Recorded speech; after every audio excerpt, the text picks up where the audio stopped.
Here in the UK, police have made 2 major arrests related to the Epstein Files. Andrew Mountbatten Windsor, formerly known as Prince Andrew. First British royal arrested in nearly 400 years. Former UK ambassador Peter Mandelson has been arrested. So plenty of people are asking, why isn't that happening in the United States? When will we see justice? Let's hear it for British justice, which is better than American justice. Do we still believe that justice applies upward or only downward? But something important is being missed. What those arrests are actually for. The former Prince Andrew, like the politician Peter Mandelson, they were both arrested for alleged misconduct in public office. If that's proven, it's a serious crime. But we think what's more interesting is what Andrew hasn't been arrested for. Because since the release of millions of files in January, we now know that a victim of Epstein contacted the Metropolitan Police and told them she was sexually abused as a teenager by the former prince as part of a blackmailing operation right here in the UK. That in fact, the Met Police were contacted by multiple Epstein victims, more than they've ever publicly acknowledged. And despite numerous allegations of crimes taking place in the UK, the Met has repeatedly chosen not to investigate. Why weren't those complaints investigated? Why? So let's talk about how years of our own investigations have led us to a simple question. Why has the Metropolitan Police never investigated the allegations against a former prince, Jeffrey Epstein, and Ghislaine Maxwell? Before we get into all that, I just want to update you with some major developments in the Epstein story. So let's just do a quick-fire catch-up. Donald Trump started a war in the Middle East, and critics think that distraction is all part of the plan. I don't think that coincidence is something to dismiss off the cuff. Journalists found that files related to President Trump were missing in the Department of Justice's original release of documents back in January, and under pressure, they did finally release new pages. In them were FBI interview summaries containing allegations that Trump and Epstein sexually assaulted a minor in the 1980s. The White House denied all allegations against Trump, describing the new claims as completely baseless. And the DOJ has also denied there was a cover-up. Investigators are searching the Zorro Ranch, that's Epstein's New Mexico property, where it's alleged women and girls were abused, as well as claims that 2 women's bodies were buried near the ranch. And arguably the most shocking development since our last episode, Judy K. Brown, a journalist at the Miami Herald who's covered this story for nearly a decade, she revealed that an inmate in Epstein's Manhattan jail says that he overheard guards talking about covering up Epstein's death. So like we said at the end of our last episode, we're still just at the beginning of this story, as you can see from all of that Epstein coverage since we last recorded. And we're going to put links to all of those stories in the description so you can look at them in your own time. And we haven't stopped digging through these files here either, which brings me to this, a monstrosity of a timeline. To help me understand it, fortunately I have Ed Hauker from our investigations team here. I mean, Ed, what exactly am I looking at and what does it mean? So I'm just one of a host of people who have been asking questions about the Epstein scandal, in particular, how it affects the UK. And what you're looking at is years of correspondence, years of questioning and documents that have emerged as we've tried to piece together and understand what happened and how have the UK's authorities, the Metropolitan Police, for example, have they responded to it all. So you've been looking into this for 7 years, but obviously a big development recently has been the dumping of the new Epstein files. Has that changed any of your work? What they do is give these really, really important new glimpses into some of the Metropolitan Police activity. The first thing, there's no question, they show the UK authorities, the Metropolitan Police in particular, assisting US investigators whilst they try to go about looking at Maxwell and Epstein, investigating, and in the case of Maxwell, prosecuting their crimes. But there's also some information that invites some tougher questions. One particular document we'd never seen before, and it's from May 2015, and it's a letter from Virginia Roberts Giuffre's lawyer to the Metropolitan Police, laying out her claims for the first time, asking UK police to look at them. At this point, we need to talk about just how important Virginia Roberts Giuffre is to this story. She's one of the most widely recognised victims of Jeffrey Epstein. Roberts Giuffre said she met Ghislaine Maxwell in 1999 when she was just 15, and Maxwell then introduced her to Jeffrey Epstein. From then on, she claimed she was his sex slave for roughly the next 3 years. And it was during that period, in 2001, that she said she met Prince Andrew and this now infamous photo was taken. A claim that appears to be backed up by an Epstein email from 2011. In a Florida court filing in 2014, Roberts Giuffre wrote in detail about her time with Epstein, Maxwell, and Andrew, including claims she was forced to have sex with Andrew 3 times. She later settled a separate civil case against Andrew in 2022 and was paid millions. The prince admitted no liability, and he has always strongly denied all allegations of sexual misconduct or wrongdoing. In 2025, Roberts Giuffre took her own life, aged just 41. So that's sort of a quick timeline of Virginia Roberts Giuffre and her allegations. We have known about those allegations against Epstein, Maxwell, and Prince Andrew for more than a decade, right? And the police have too. Yeah, and the police have looked at them. They've reviewed their decision not to investigate on a number of occasions. And the analysis that they've given us has always been that these are non-recent trafficking for sexual exploitation allegations, and that they principally concern matters outside of the UK. So outside of their jurisdiction, basically. How does this document then, from Roberts Giuffre's lawyers, how does this change things? This letter is putting the Metropolitan Police on notice about a whole series of things that are going on in the Epstein scandal. The letter starts by alleging that while in London, Epstein had sex with Virginia Roberts Giuffre, but there's also a specific claim that Virginia was, quote unquote, lent to Andrew Mountbatten Windsor as part of this sex trafficking operation. It gets more serious, more explicit, really, in the filings that appear to be attached to this document. So you have a description of Epstein trafficking me for sexual purposes to many other powerful men. Virginia states, in around 2011, I spoke to attorney Brad Edwards. I told him about my abuse and trafficking by Epstein. I also told him at the time that I had been sexually abused by Prince Andrew, Ghislaine Maxwell, and a list of other people as well. Absolutely black and white. And then there's a third thing, which is probably the most concerning of all of them from the point of view of, national security and intelligence, which is that Virginia is talking about all of this as a blackmail op. She describes it as she's working as effectively a sex slave who is compromising individuals. I mean, that's incredibly serious in circumstances where you're dealing with a really senior member of the royal family. So Roberts Giuffre in that document is talking about not just sex trafficking, but blackmail and sexual abuse. But that doesn't match up with what the Met's been saying, which is that they've only received information about sex trafficking primarily outside of the UK. It's more complicated than that brief line that the Met has always used to describe its investigation. Because over the years, we've repeatedly contacted the Metropolitan Police about Epstein and Maxwell and Virginia Roberts Giuffre's UK allegations. In the first statement they gave us back in 2019, they said they'd only received an allegation of non-recent trafficking for sexual exploitation. They said they reviewed the evidence and decided not to pursue a full investigation. Later that year, they added detail to their argument, saying any investigation into trafficking would be largely focused on activities and relationships outside the UK, and so the Met, in their opinion, was not the appropriate body to lead any investigation. That messaging from the Met Police, to us and to the public, has barely changed over the years, including in their most recent statement from December 2025.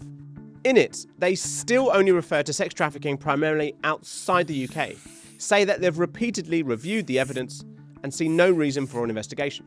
And there's another crucial point in the statement, that having looked at all available evidence at the time in 2015, that it did not result in any allegation of criminal conduct against any UK-based nationals. What we're talking about here is very strange because it appears to be the case that there's a very specific allegation against a UK-based national, against Andrew Mountbatten Windsor. Now, we're not saying that that's true, but we're literally saying that the allegation, the claim is on the table. The allegations of potential sexual abuse and blackmail have disappeared from their statements. But also on that point, Andrew, the allegation against him also seems to be disappearing. Yeah, so way back at the start, you have this letter in August 2015 that was released in the Epstein Files. You have a sort of description of the original complaint from the Metropolitan Police where they say it's allegations made against Epstein and Ms. Maxwell. Well, I mean, plainly, it's also allegations against Andrew, and that these allegations are more than sex trafficking. So just on that, so just to recap, so they sent this letter in May 2015, and they clearly, in the cover letter, talk about allegations against Epstein, Maxwell and Andrew. And then in the reply from the Met Police, we can see here 3 months later, all they mention is Epstein and Maxwell, no Andrew. Okay, so worth saying, absolutely, that there's some admission that the original complaint filed by Virginia's lawyer changes over time or is refiled. But we don't have a concrete explanation of why it is that these pretty clear allegations against Andrew, allegations that Virginia would go on to repeat, including in a civil action against him and in a number of interviews over the years, why those allegations fall away in terms of the Met's investigation. We simply don't know why that happens. But if it does happen, it begs this question. To what extent were Virginia's claims against Andrew of sexual abuse looked at by the UK police? Let's talk about Andrew and the royal family, because like the Met Police, they've got questions to answer too. Andrew's relationship with Epstein was dragged into the open 15 years ago. Early in 2011, a major UK newspaper reported he'd met with a convicted sex offender in New York City. Shortly after, this now infamous photo of Virginia Roberts Giuffre with Andrew was published. Later that year, he stepped down as a UK trade envoy. Then in 2015, after the allegations by Roberts Giuffre came out in those Florida court documents, Andrew and Buckingham Palace issued a number of denials, saying that any suggestion of impropriety with underage minors is categorically untrue, and the allegations against Andrew are false and without any foundation. Andrew then addressed the allegations himself on camera. I've just wished to reiterate and to reaffirm the statements which have already been made on my behalf by Buckingham Palace.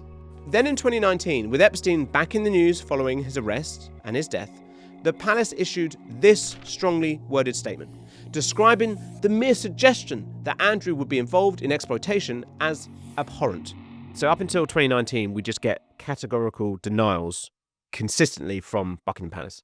There's no question that he was given a lot of support by the institution of the monarchy. And I think the 2019 statement is so striking because, it ends with this line, it's abhorrent to suggest he would participate in the exploitation of any human being. So the question is, who's the target of that statement? Is it Virginia? Is it the media for reporting on the claims, which have obviously been reported across the world? I don't really know the answer to that question. But I do know that it feels a bit unwise, given that Virginia brought a civil case against Andrew, which he settled in 2022 for reportedly millions of pounds. And that all then ends up going to the heart of this, which is that Andrew's association with Epstein, along with these claims, puts the palace in an invidious relationship with him. And it's not just the palace that's in this tricky relationship, it's also the Metropolitan Police. On that point, obviously, by the way, Andrew settles in 2022 with Roberts Giuffre. He doesn't admit any wrongdoing. None at all, no. But in those documents, when it comes to this idea of that relationship between Andrew, the palace and the Met, and this story around Epstein, you've found something interesting in those documents. Well, we found these questions that Virginia's civil lawyers are asking Andrew to help feed her civil action against him, requesting information about who holds the documentation about Andrew's interactions relating to Epstein. And what we find is, again and again, the answer to that question is Buckingham Palace holds that information and the Metropolitan Police holds that information. So wait a minute, how would the Met Police know Andrew's whereabouts exactly? Andrew has personal protection officers who are employed by the Metropolitan Police who follow him where he goes. If there are Met Police officers always with Andrew, most of the time, that means they were probably there when Epstein and Maxwell were visiting. If we go back to that Virginia Roberts Giuffre court filing, it's there, right? She says, when we talk about the 2001, her first meeting with Prince Andrew, Andy travelled in a separate car with his guards. She was then left alone with Prince Andrew upstairs. After they engaged in sexual activities, she says, Andy left quickly with his security. That's her claim. It's a messy issue, essentially, for the Met Police when it comes to all of this. So the question there is, does it end up generating a conflict of interest for the Metropolitan Police around Andrew with security officers, but also asked to investigate what happened? So we've talked about the allegations of Virginia Roberts Giuffre, and we've talked about this messy relationship between Prince Andrew and the Met and the statements from the palace. But Ed, in everything you've been saying with your investigation, you've been looking at the wider operation of Epstein and Maxwell in particular in the UK. Has the Met ever investigated other victims? No, they haven't. We know that beyond Roberts Giuffre, there are other victims who contacted the Met about Maxwell and Epstein, and they did not pursue those claims. So let's go back then to your work and 2021 when it comes to other victims, because you did this big report for Channel 4 News in June of that year. The team did, yeah. We looked very closely at what was the extent and nature of the Epstein-Maxwell sort of activity network in the UK. While police forces across the world have launched investigations, Scotland Yard has seemingly done very little. Tonight, we ask why.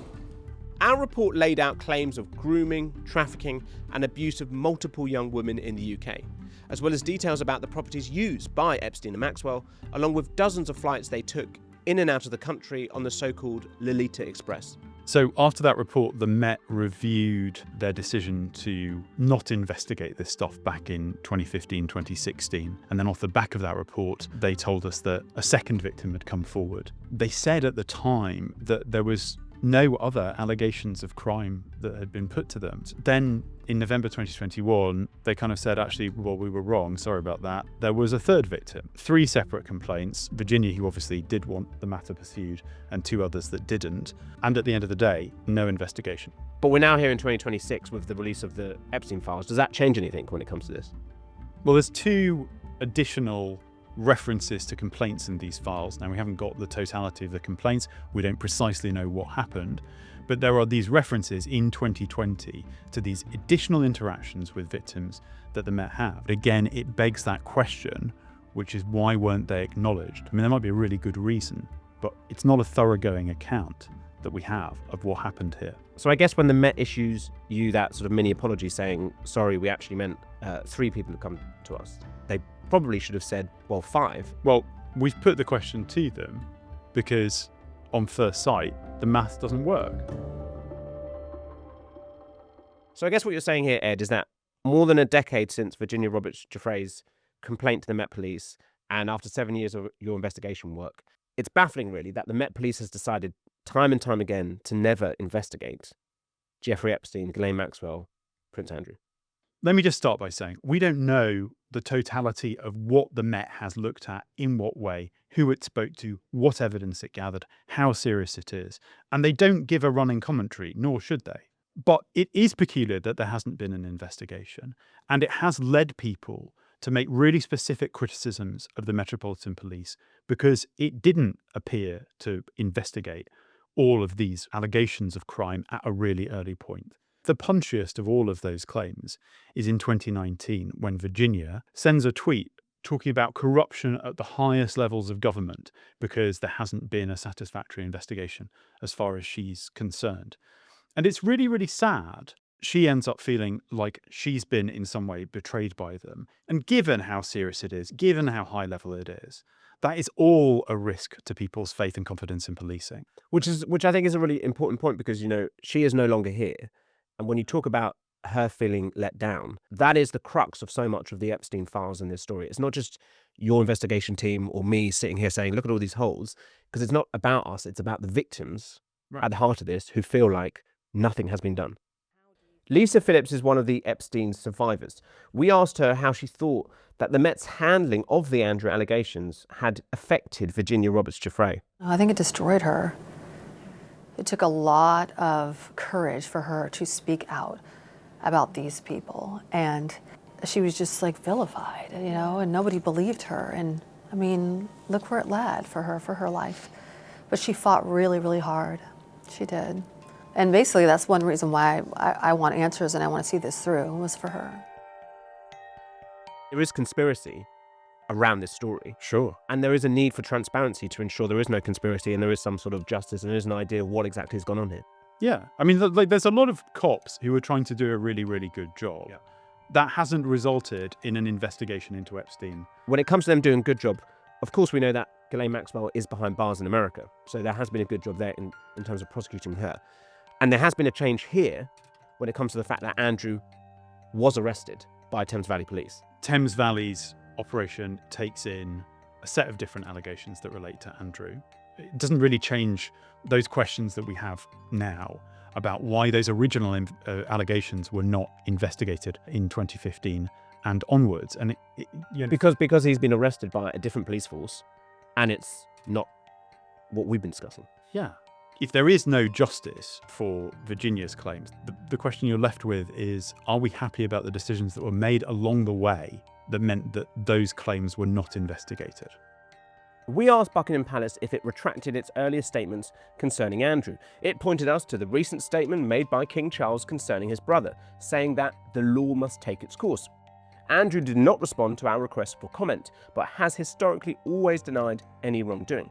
The Met confirmed it received the 2015 letter that we examined. They said they interviewed Virginia 3 times and contacted other potential victims. Across those interviews, they said, no allegation of criminal conduct was made against any UK-based individual. They said that decision was reviewed in August 2019 and again in 2021 and 2022.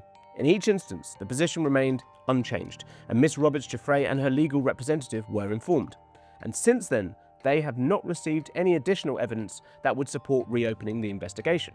They also told us that they are identifying and contacting former and serving officers who may have worked closely in a protection capacity with Andrew Mountbatten Windsor. They've been asked to consider carefully whether anything they saw or heard during that period of service may be relevant to their ongoing reviews and to share any information that could assist them.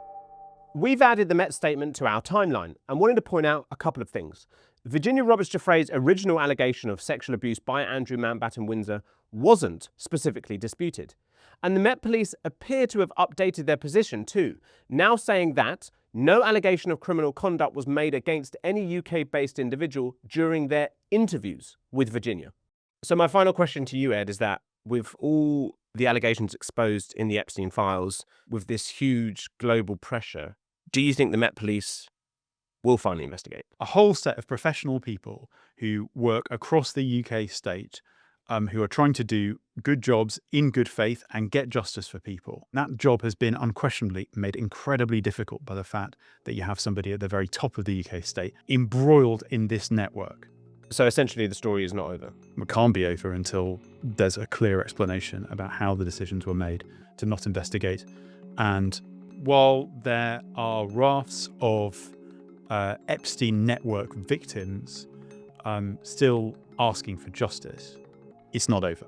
And that is what we keep on saying, is that we're going to keep on digging when it comes to the Epstein Files. You and your team are going to keep on digging. So thank you for all the work you do, and thank you for talking to me today, Ed. Thanks, man. Thanks for watching this episode of FourSight. Big thank you to Ed Hauke for coming here and keeping me company and talking me through the investigation. Another thank you as well to his colleague, Guy Basnett, and anyone else who worked with their team over the last 7 years on this incredibly important story that they are not going to stop digging into. And remember, this story isn't going anywhere. I didn't even get to talk to you about how the House Oversight Committee has recently interviewed Bill and Hillary Clinton, as well as Epstein's former accountant. We're still covering this story too, but we are going to be taking a break. We'll be back in a few weeks. So in the meantime, leave us a comment and let us know what you think about this episode. Do you think, after everything you've seen, that the Met should launch an investigation? And if you want to see why we're still so convinced that there's plenty more to come from the Epstein Files, then watch our previous episodes about the missing terabytes of data. And don't forget, finally, as always, to subscribe to make sure you see the next episode of FourSight.